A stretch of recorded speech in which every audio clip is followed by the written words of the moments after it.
नमस्कार, जोहार। आप देख रहे हैं एचएनएन न्यूज में हूं निशा मिश्रा। पिछले कई दिनों से एचएनएन की न्यूज घाटशिला में थी। घाटशिला में हमने अमूमन सभी पार्टियों से बातचीत की, उनके कार्यकर्ताओं से जुड़े, जनता से जुड़े, क्योंकि जनता ही है जो जेएमएम हो, एनडीए हो या फिर जेएलकेएम हो या फिर निर्दलीय प्रत्याशी हो, उनकी किस्मत का फैसला सिर्फ और सिर्फ घाटशिला की जनता ही करेगी। इसलिए हमने जनता से भी बातचीत की। स्टार प्रचारक की बात करें तो जेएमएम के कई स्टार प्रचारक लगातार घाटशिला में आ रहे हैं। खासतौर पर जब सीएम हेमंत सोरेन और उनकी धर्मपत्नी और विधायक कल्पना सोरेन भी पहुंची थी, वो मूसाबनी भी पहुंची, गालूडी भी पहुंची। इसके अलावा जहां जहां जरूरत लग रही है वहां वहां जेएमएम अपने स्टार प्रचारक को भेज रही है। महुआ मांझी को हम लगातार देख रहे हैं, लक्ष्मण टुडू को देख रहे हैं, दीपक बिरुआ को देख रहे हैं। कई ऐसे बड़े चेहरे हैं जो रोजाना आपको स्टार प्रचारक के तौर पर कहिए या फिर सोमेश सोरेन के मनोबल को बढ़ाने के लिए लगातार आ रहे हैं। इस बीच अगर भाजपा की बात करें तो लगातार वहां भी स्टार प्रचारकों की लाइन लगी हुई है। पहले कुछ दिन हमें ये लगा कि भाई क्या भारतीय जनता पार्टी में दो फाड़ हो गई है। ऐसी खबरें आ रही थी कि भाई चंपई सोरेन अकेले अपने बेटे बाबूलाल सोरेन के लिए लड़ रहे हैं, जूझ रहे हैं, घंटों इतनी गर्मी में पसीना बहा रहे हैं ताकि उनके बेटे को एक मौका मिले घाटशिला की जनता के बीच। लेकिन जैसे जैसे चुनाव नजदीक आ रहे हैं, महज 2 या 3 दिन रह गए, 11 तारीख को चुनाव ही है। इसके पहले रघुवर दास, बाबूलाल मरांडी, अर्जुन मुंडा जैसे बड़े चेहरे वहां पर देखने को मिले। स्टार प्रचारक की बात करें तो भाई बंगाल के नेता प्रतिपक्ष और भाजपा के कद्दावर नेता शुभेंदु अधिकारी पहुंचे थे। शुभेंदु अधिकारी पहुंचे तो शुभेंदु अधिकारी ने एक तीर से कई निशाने साधे हैं। जहां उन्होंने जेएमएम को आड़े हाथों लिया है तो वही बंगाल की सीएम ममता बनर्जी को भी नहीं छोड़ा है। उन्होंने बालू माफियाओं पर सवाल खड़ा किया है तो उन्होंने आदिवासियों की जो पीड़ा है उसे भी उठाया है। उन्होंने ये भी कहा है कि भाई 25 साल पुराना राज्य है, लेकिन जैसे बंगाल में ममता गवर्नमेंट वहां के लोगों को दबा के रखी है, वैसे यहाँ की सरकार, जो राज्य सरकार है, यहाँ के आदिवासियों की जो मूलभूत जो सुविधाएं है उसे मुहैया नहीं करा पा रही है। इसके अलावा उन्होंने ये भी कहा है कि बिहार इलेक्शन की बात करें तो एनडीए 160 से ज्यादा सीटों पर आने वाली है। वहीं अगर घाटशिला उपचुनाव की बात करें तो बड़े मार्जिन से यहाँ पर भी एनडीए जीतने वाली है। इसके अलावा शुभेंदु अधिकारी ने क्या कुछ कहा है, आइए देखते हैं। आपका झारखंड में भी बंगाल से होते हुए ये लोग आ रहा है। हमारे बिहार में एसआईआर हुआ, 37 लाख जो डेड वोटर था, जो घुसपैठिया था, जो फेक वोटर था, उसका नाम कट गया। ये हेमंत सोरेन जी का जो गठबंधन है, कांग्रेस आरजेडी, ये लोग ने वहां रैली निकला और रोड शो किया, बताया ये लोग एसआईआर नहीं चलेगा, हम लोग चुनाव में पार्टिसिपेट नहीं करेगा। चुनाव में पार्टिसिपेट कर रहा है, एसआईआर खत्म हो गया।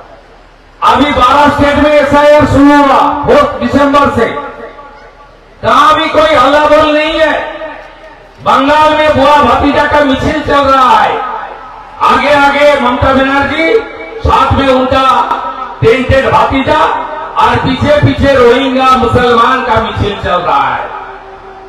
चोर मचा रहा है शोर कि कैसे बंगाल से लोग आ रहा है और आप झारखंड का डेमोग्राफी बदल रहा है। आपका पूरा के पूरा जो जनविन्यास है उसको चेंज कर दिया है लोग। आप सुन लीजिए, 540 किलोमीटर एरिया है बांग्लादेश से सटे हुए, उसपे सेंट्रल गवर्नमेंट बार बार 2016 से राजनाथ सिंह जी जब होम मिनिस्टर थे, अभी अमित शाह जी है, बार बार भारत सरकार ने पश्चिम बंगाल सरकार को खाद भेजा, रुपया का व्यवस्था किया, तो तुम मार्केट प्राइस में जमीन दे दो, हम लोग फेंसिंग का काम कंप्लीट कर देंगे। लेकिन ममता बनर्जी ने नहीं दिया, सबको घुसा रहा है। फर्जी आधार कार्ड, फर्जी रेशन कार्ड, फर्जी एपिक कार्ड बना रहा है अपने वोट बैंक के लिए और देश को बर्बाद कर रहा है। ये लोग बांग्लादेश से आ रहा है और बीरभूम से होते हुए झारखंड में घूम रहा है, मुर्शिदाबाद से, पाकुड़ से होते हुए पूरा आपका झारखंड का हाथ जिले का हालत आप थोड़ा वो हमारा निशिकांत दुबे जो एमपी साहब है, वो बार बार बोलता है कि हमारा कितना था यहाँ आदिवासी समाज, कि आज कितना था हिंदू सनातनी, आज क्या हालत हुआ है। ठीक एक ही हालत हुआ है बंगाल में 1951 का सेंसस में। हमारी हिंदू का परसेंटेज था, हिंदू आदिवासी मिला के 85%। 2011 का जो लास्ट सेंसस है उसमें हम लोग का आया है 72%। अभी 27 में सेंसस चालू होने वाला है, 31 में उसका नतीजा आएगा, तब हमारी परसेंटेज घटकर 60-62 में आ जाएगा। एक ही हालत यहां हुआ है। जब झारखंड राज्य का स्थापना हुआ था, अटल बिहारी वाजपेयी जी ने किया था, आप लोग का संघर्ष का बात किया था, तब यहां का परसेंटेज कितना था, मुस्लिम आबादी कितना था, आज कितना मुस्लिम आबादी हो गया झारखंड में, ये आपको सोचना पड़ेगा।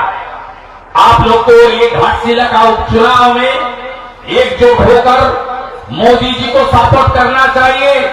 मोदी जी को एक संदेश दे देना चाहिए, ये घाटशिला भी है, झारखंड भी है, पूरा देश आपका साथ है, आप लड़ते रहिए, हम लोग आपका साथ है, ये करना ही चाहिए आप लोग को।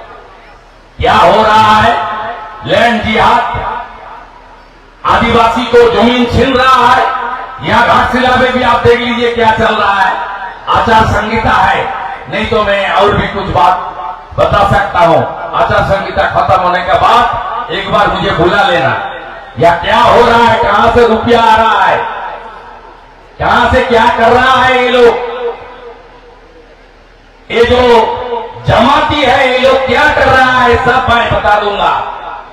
अभी गोस्वामी जी ने बोल रहा था 174 उत्तर दिनाजपुर का आदमी यहां मिल गया, जो माता सब मैया सम्मान योजना में उनको रुपया मिल रहा था।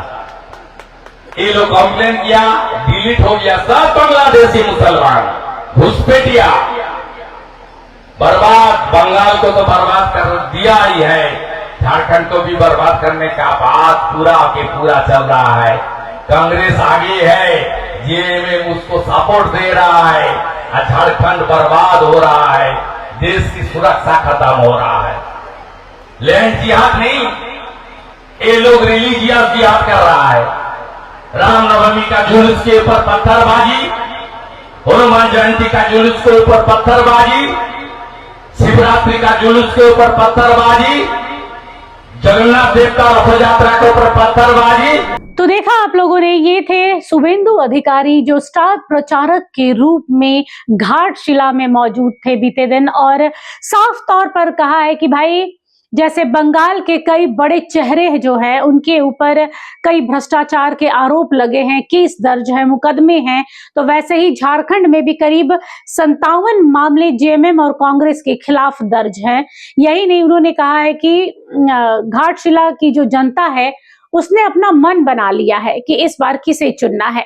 हालांकि जब जब चुनाव आता है तब तब आरोप प्रत्यारोप का दौर जारी रहता है। इस एक ओर से जहां जेएमएम लगातार भाजपा पर निशाना साध रही है, चंपई सोरेन को कह रही है कि भाई अपना घर छोड़कर, अपना परिवार छोड़कर वो दूसरे में चले गए हैं, अब उन्हें स्वीकार करना हमारे बस की बात नहीं है। वहीं कई आदिवासी लोगों से भी हमने बातचीत की तो उन्होंने यही कहा कि हमारे यहाँ जो लोग एक बार घर छोड़कर चला जाता है उसे वापस नहीं लेते हैं। तो चंपई दा का जेएमएम में आना तो अब मुश्किल है, लेकिन अमूमन देखा जाए तो ये पूरी जो कवायद चल रही है घाटशिला उपचुनाव को लेकर, इसमें जो अल्प विराम अभी लगेगा वो 11 तारीख को लगेगा और 14 तारीख को पूर्ण विराम लगेगा किसी एक पार्टी के जीत के साथ में।